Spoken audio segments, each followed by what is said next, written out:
Welcome back to the channel. If you're new around here, we are Nick and Sarah, a British couple who left the UK many years ago in search of something different. And with our two little dogs, we live, work and travel full time in our 32-year-old camper van. Over the last few years, we've been exploring Europe, but this summer we decided to do something different and headed to Portugal in search of some off-grid land.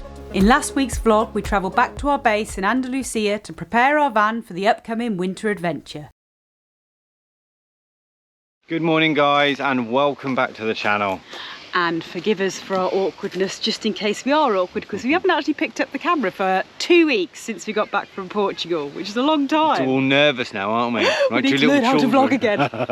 But anyway, so we haven't picked up the camera, but a lot's happened in the last couple of weeks. Yes. And mainly the reason why we came back from Portugal, apart from the fact that we live in Spain, we've got some commitments, but the main commitment, the biggest thing we had to do was that dreaded vehicle inspection. All of those oil spots there are not Vinny's, by the way, but we always like to give him a little wipe underneath before we go for the vehicle inspection, because he does have a little few drips sometimes. So we are almost here, the moment that we have been dreading. It's the vehicle inspection. How are you feeling? Just checking this way, innit? Yeah. Let's hope we get there, don't get lost. Yeah, a little bit nervous. You know, he's been all right, but you never know, and we're worried because, as always, we're time restricted. Any little fail could mean a costly part or a part they can't find, and we could be stuck here for ages. So fingers crossed he sails through. Here we go, guys. The moment of truth. Will Vinny pass? I'll see you on the other side.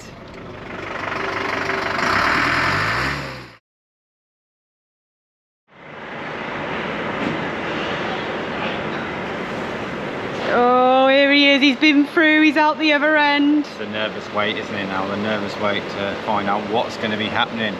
You can do it, little boy. It was a little bit of a long nervous wait. It's always nerve-wracking, he's in there for ages, you think, is he riding down the observations? No, he's not, we passed. We passed again, that's the third time in a row. Boom, boom, good old Vinster.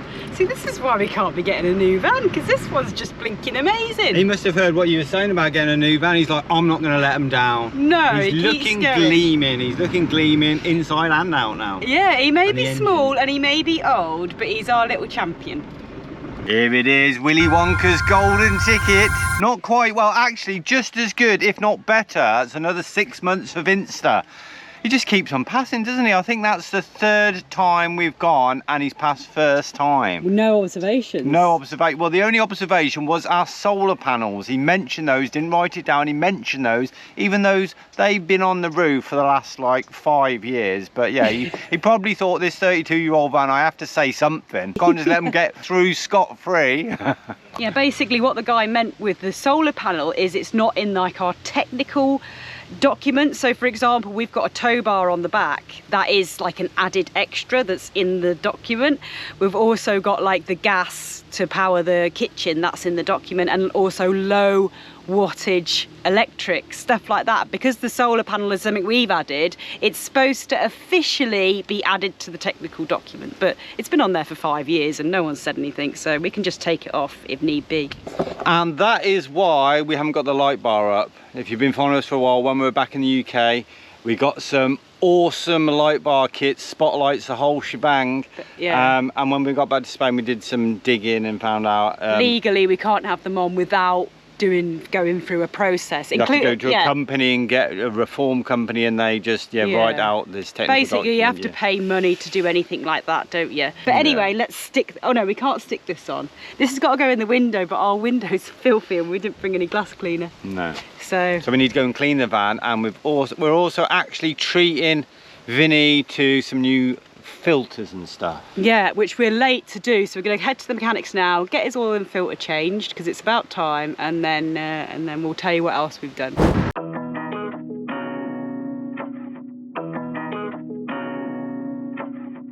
So guys, yeah, obviously we are so happy that we passed first time. I didn't personally expect it because we passed first time the last 2 times. I thought there's going to be something, you know, we're going to be stuck waiting around for a little while, but yeah, so happy. Which means now obviously we're going to be leaving really soon, in the next couple of days in fact. We're kind of ready to go. So it's all very, very exciting again.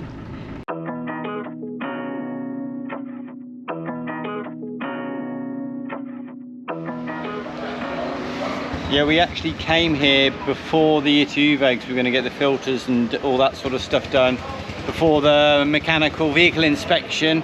But he actually ordered the wrong part because he just checked the matricular, the license plate, went off that, and he thought Vinny was like 10 years younger than he is. Who can blame him? I mean, look, he's a gleamer, isn't he? So yeah, we had to reorder the parts and everything else. So hopefully today we can do the oil and filter we're doing, and the air. I think that's all we need to do, every 10,000 miles or something like that. We've been the Dust Bowl of Portugal, haven't we, this summer? So yeah, we need to do it. So he's going to do that now, and we're going to pop next door and have a coffee. See, we could do these sort of things ourselves, but we have nice, friendly mechanics, and yeah, it's not worth getting our hands dirty, is it?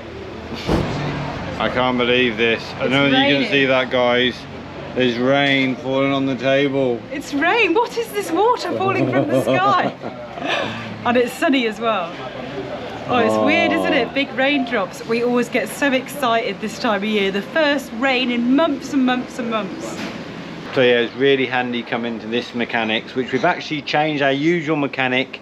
We got sick of waiting because whenever we had to go and do some work, you'd go there and they'd always be really busy, and you'd end up just standing around for half an hour waiting to be, you know, to be served kind of thing. And then quite often they struggle to get the parts, which is why it's always a worry going for the ITUV, because even if it's a simple thing, you always have to wait around for parts. So anyway, the coffee's just arrived. Yeah, so he's like literally next door, and every time we go there he like speaks to us straight away, always got a smile on his face, and then he's always like, no matter what it is, oh yeah, just come back in an hour. Our old mechanic would be a week. Come back, we'll just leave the van here for a week.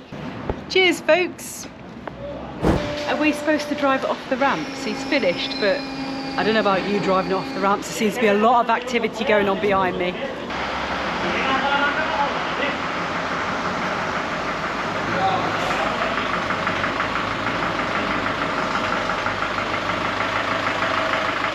There we go, so the van is all freshly oiled and filtered up, and that was €80 for, yeah, obviously the oil alone, the 5 litres of new oil they put in is about €40, and you've got the air filter and the oil filter. I thought that was really good.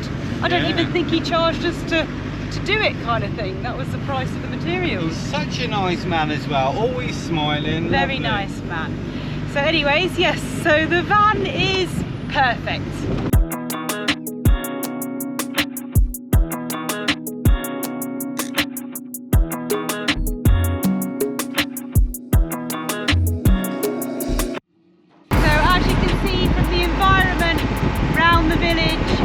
We need more than just a few drops of rain. It's still very, very dry everywhere. I think it needs to like rain for about a week to go back green again.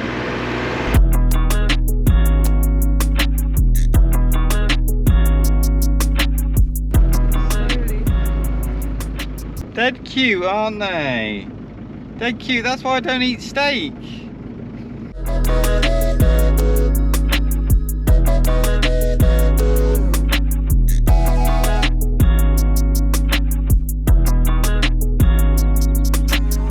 So what have we just done that you were too embarrassed to film? The rubber seal that runs along the bottom of the boot.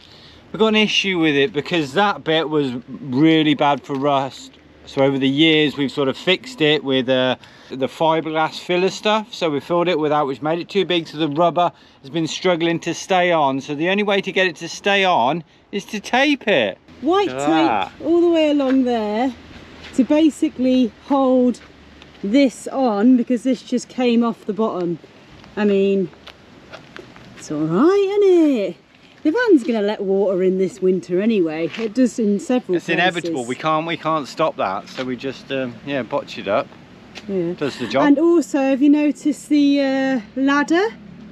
Yes, that's holding the boot up because our struts now have completely gone and the boot just closes. But Spain being Spain, it's difficult to get parts. Yeah, so we're going to leave that for the UK. You must think we're a bunch of jokers, especially because I'm just about to brag about the amazing job we've done on the rust here. What rust? What rust? What? smooth. I think it's a pretty good job. We didn't film because again it was a bit embarrassing because we do cowboy work and we don't want to like share it because people will just be like, oh, these two type things. We're showing you how not to do things. Yeah, but you know what? The van keeps going, keeps getting us to places, keeps passing, and he looks really good. He looks gleaming. Guys. We're so proud. We found it was pretty good. We got primer this time, primer and gloss paint. Usually we just gloss paint over it. Just like cheap stuff from the Chino bazaars, like the equivalent of pound shop. But this time we did it properly. Stuff from Halfords, wasn't it? Halfords, primer and proper paint. And again, now he's got no orange rust spots, and that'll do us for another year. It's a bit bobbly, and then we got obviously the old stickers to cover up the really bad jobs. But look at that, it doesn't look too bad. On camera, you guys are thinking, what's wrong with that? Look at that. You probably can't even see that. We can't see it. Come here. So there was rust along here. You can see where we've done it, and it's a bit bobbly still. Didn't do a very good job here. But it's white now, isn't it? It's not orange anymore. All along this rim. See, that's not bad. All along this rim, it was all bumpy and rusty. Hide that bit. Hide that, don't cover that bit. And then it was all streaking all the way down. You see any streaks? No streaks on Vinny. And also what we've just had done, as well as the oil and filter today, we've got some new tyres. Those sexy things ready for winter. Look at that, Mabor. Much better than the High Fly. No, apparently it's a good make. Apparently it's up there with Continental, or the second biggest make in Spain. The second part of Continental, isn't it? Yeah, we didn't go cheap or anything. We did decent tyres. So obviously, guys, as well as all of our cowboy jobs on the outside that we've been doing and our mechanical work, we've also been deep cleaning and completely emptying the van, and then now we're going to repack for winter. Because obviously when it's summer, our summer gear that we've had in the van is quite different to the winter gear. Does that make sense, love? Yeah. Come and help me out here. It's all very exciting packing for a new adventure and a new season, yeah. Because the SUP boards have come out, and basically in the winter you have loads of big clothes. 13 Tog duvet is back in. Dizzy's bed is now like raised right up with all of our bedding ready. I know it's hot at the moment down here, but as soon as we get 100 kilometres north, it's going to be cold and we're going to need the bigger clothes. Big jackets and hats and scarves and gloves. Seems crazy when we've just had like 40 degrees for ages to think about the winter. Quick. And then we've got the little diesel heater thing. We've got to put the diesel heater back in and make sure that's all working, because we're going to need that before long as well, aren't we? For sure. Oh, we've got a new throw finally, as you can see behind, which is really cozy and nice for the winter. But this is not the only new thing we've got, is it, my love? No, it's not. We've also got a brand new gadget for this winter, haven't we, my love? Yes, we have. Oh, yes, we have. And here it is. Now this is the sexy new EcoFlow Delta 2, brand new, launch tomorrow on the 16th of September, and we've got this little bad boy sorting us out this winter. Thanks EcoFlow, they're also today's sponsor of the video. So guys, I'm going to get on with the ironing. Yes, I do have my iron on board, now I can power it with this, and Nick will run you through some of the specs. You're not going to iron my pants in public again, are you? No, don't be silly. Yes. I'll give you a little bit of information about this little beast. Now this packs a huge punch. It stores up to 1,000 or over 1,000 watt hours. It's got 4 AC plug sockets with an inverter of 1,800. So you can literally plug in pretty much anything. Like an iron, should you feel the need to iron something while in a van. It's got loads of sockets. It's got about 15 output sockets. I think I've got that right. There's 2 USB, there's 2 fast charging USB, there's 2 USB-C, there's a 12 volt. If I've missed any, I'll put them up on the screen now, but this caters for everything. If you had it in your house and you had a power cut, you'd be proper sorted. What are you doing, darling? What are you ironing? I'll show you what I'm ironing in a minute, my love. What I love about these machines is it says exactly how many hours Sarah can iron for before the battery completely depletes. 63 hours to go. 61, 76. I can iron for 70 hours. Oh my gosh. We could start like a laundry service from the van. Yeah, anyway, this thing is amazing. One of the main features which is really impressive is the fact that it charges from 0 to 80% in 50 minutes.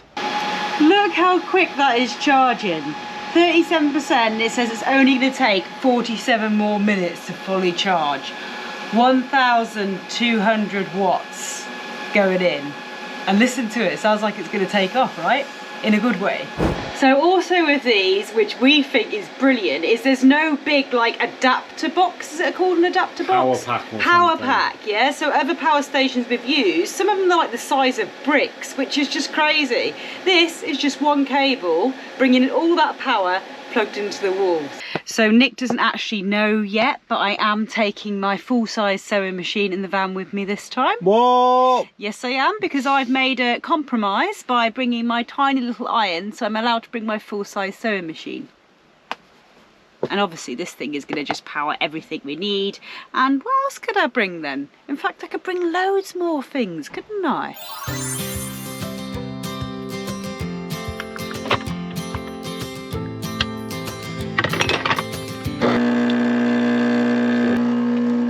Coffee and toast, anyone? Yes, please.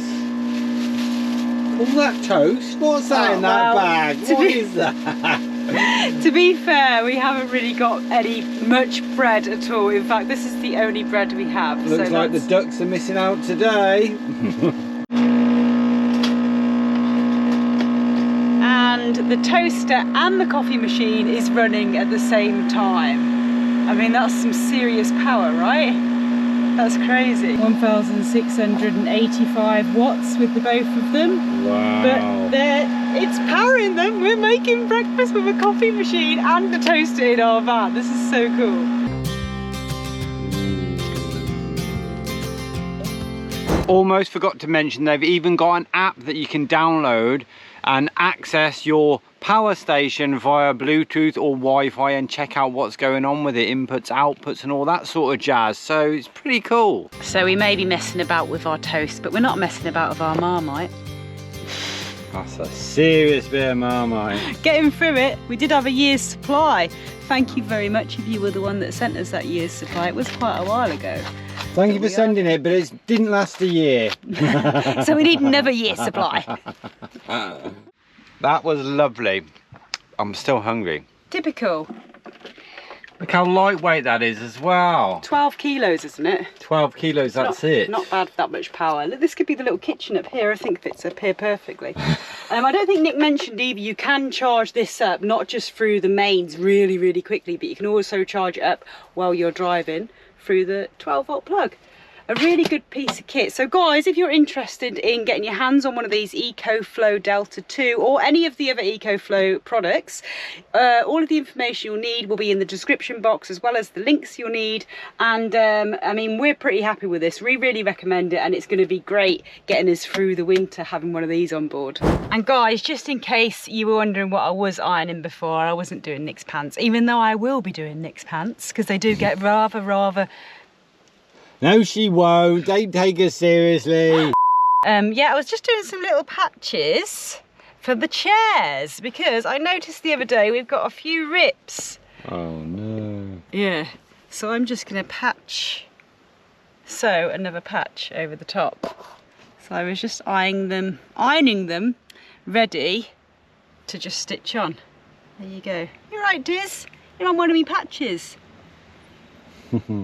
Moving on, we need to clear up a few questions. A few questions, yeah. Why don't you use the money that you want to use for the land on getting a new van? I mean, it's pretty obvious that we love our little van. We've had him for 5 years. He's never really let us down. We've been on so many adventures in him, and he just keeps passing his MOT.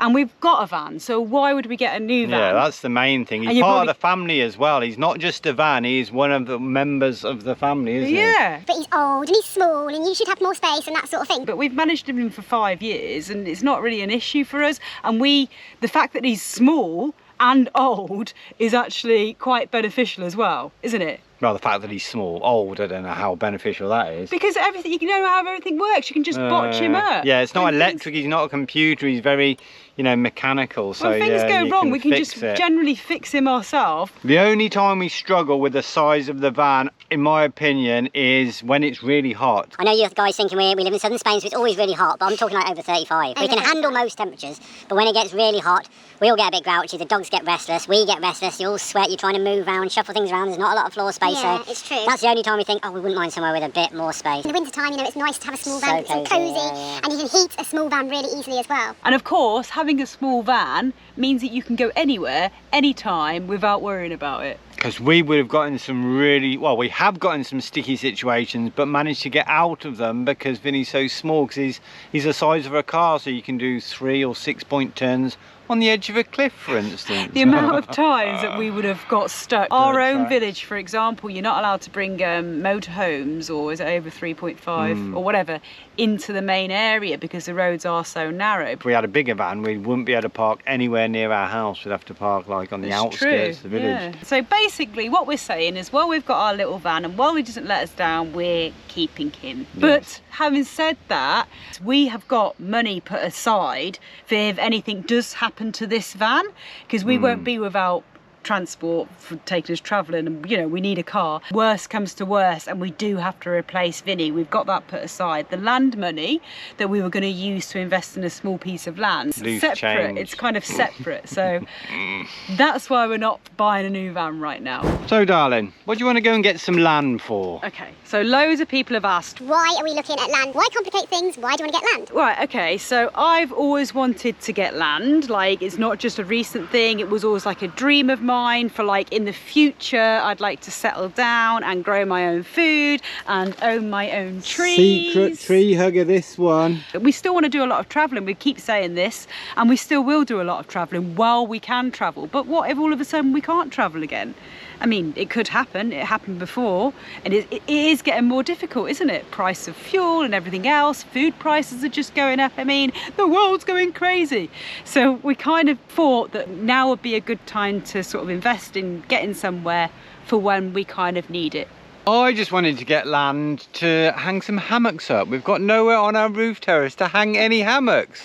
That's all he thinks about. We've got 3 hammocks Laying now. in a hammock somewhere on a piece of land while I do grow all the vegetables and grow all the food. No, I'm only joking. And look after all the animals. We love our little house, been really creative with it, but I'd like a plot of land because we've got our roof terrace, but we haven't got a garden. It'd be nice to have a space to sort of get creative there and create little areas and maybe put a teepee up and shade and that, and have a bigger area for the dogs to play. You know how Charlie loves nature and being out in the wild. It's funny as well because, like, the house is like, you know, you just relax, it's house life, isn't it? And then traveling is the other end of the spectrum. Land, off-grid land, is like go in between, isn't it? Yeah, never thought about it that way. There you go. Anyway, so that's why we want land. So it's not just a spur of the moment thing. We had been sort of mulling thinking over about it. this for years actually, but COVID and stuff and the way that the world's going has just brought that idea a little bit more forward, and that's why we're looking now. We might not buy for another few years, but we are starting to have a look around and seeing what's sort of out there. Okay guys, well we're not just magically moving around, we're just trying to change the angles up a little bit for you. Trying to mix it up a bit. Where should we go and stand now for this next little section? See, I told you we're out of practice, aren't we? We don't know what we're doing anymore. Anyway, so quite a lot of other questions that we've been asked is, Why are we looking in Portugal? the main reason is because the land in central Portugal is obviously a lot cheaper than anywhere else. So we thought. But since coming back, we've been looking at northern Spain, like sort of Galicia way, and then towards Barcelona. Yes. And now we're thinking, ooh, we've been living here for many years. We're not fluent in Spanish, but we've got a grasp of the language. As we mentioned in the pros and cons videos, there's quite a lot of cons for central Portugal. One of those, the main one, we think is the heat of the summer, over 40 degrees for the whole of July this year. Hoping it was just like a heat wave year and a drought year, but it could get worse and worse. The fires are obviously really scary for that part of the world. And that's in the summer, and then in the winter obviously it gets quite cold as well. And in the spring you've got the processionary caterpillars, so if you're near one of those lovely pine forests, you've got the worry of that as well. Yeah. And then also more recently we found out about lithium mining. Now we haven't looked into it too much, but apparently in that area there's like several different areas of Portugal where they're starting to mine lithium, which is going to cause issues. Which is sad, isn't it? I mean, hopefully it doesn't happen, but I think it's been given the go-ahead. So we just found out about this recently and we're like, oh, that doesn't sound too good either. So yeah, so we basically started looking a little bit into Spain. Rather than just having land, we would actually like a building on that land, like a little casita, a little house, and that's also for the legal side of it. We haven't even gone into that, have we? We haven't even said about a legal side. That's a whole new ball game. We found out so many things about the legal side since we were looking at Portugal. Like, you need to have an urban article on your land, otherwise you can't legally live there. There's lots of people living on rustic land and agriculture land, but it's not actually allowed really to be there for permanently in a camper van on that type of land. You get these little rustic buildings, but they're generally for tools or for animals or for the farmer use. To stay, agricultural use to stay at weekends, so you can't legally stay there permanently. So we feel like they're like trying to sell you this dream. Everyone wants to live this off-grid lifestyle. For us personally, we wouldn't want to invest in a piece of land that we can't actually live or can't get a license to be there full time, because in the future we might want to be there full time. Not now, but we might want to. Because at the moment in that area, the law is relaxed. They interpret it in a different way. So at the moment, it says you can stay there, but yeah, this could change in the future. But legally you can't actually stay there unless you've got an urban article on that land, and unless with that urban article you can then get a habitational license. In like 5 years time, when we may want to live there permanently, I'm just throwing a number out there, they could just say, oh, the laws change, or we're interpreting it in a different way, and that's it. Yeah, you can't be there. So we've learned a lot. We have learned a lot. Anyway guys, we are starving, so we're going to go and get some food from somewhere. But I hope that's cleared up like some of your questions and things about land and about how we feel about getting land, and you know, basically we're in no rush. No rush. We're going to keep looking, but we're going to keep travelling, and we'll see what happens. Wow, look at this. So did you just think you were at like a little Spanish restaurant then when you started seeing the food? We actually sat on the roof terrace. Truth of it is, we really wanted to go for tapas, but there was nowhere open. Like literally, we went to the place that we went for coffee and they stopped serving at 3 o'clock. So we're like, oh, what are we going to do now? So we just went to the supermarket. So we've just got bits what we had in the house and a few things from the supermarket and created our own tapas. I'm really hot. I had to get changed because it's... She's all dressed up. How romantic, darling. Hold my hand. Oh. No, it's the weather has gone so weird. Like, this is the first overcast... Sorry about that, guys. Dizzy's just being his usual pain in the butt. No barking at everything, little one. Overcast weather. Overcast weather. So even though it's really overcast, we had a few drops of rain, it's still really, really humid. Really humid.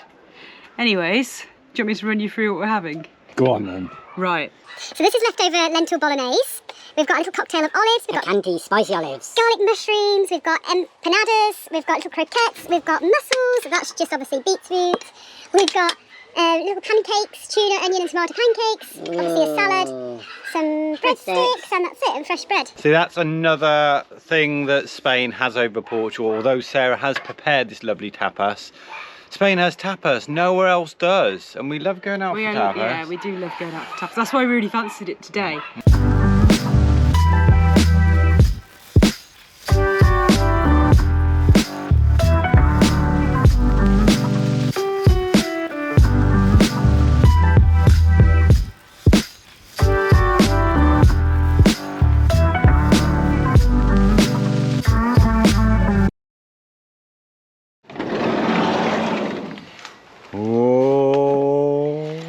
Good morning, folks, and guess what day it is? It's moving in day. Very excited, very, very excited. It's going to be good, isn't it? Getting back on the road proper, heading north for the winter, as you do. Yes, we're not sure whether we're going to head back to Portugal for look for land, whether we're going to do that now or on the way back in the new year, or at all. We really don't know. We're keeping our minds open, and you'll have to come and wait and see. Come and wait and see. You'll have to see in next week's video, because we will be hitting the road north, that is for sure. Anyway, this vlog's probably gone way too long, and we need to get this van packed up and ready to go. So that's a wrap for today. Thanks so much for watching, everyone. Please make sure you're following on our other socials. Subscribe to our channel and hit that notification bell. Take care, guys. See you next week. No, I'll show you what I'm ironing in a little. No, I'll show you what I'm. No, I'll show you what I'm ironing shortly. So while Sarah gets on with the ironing,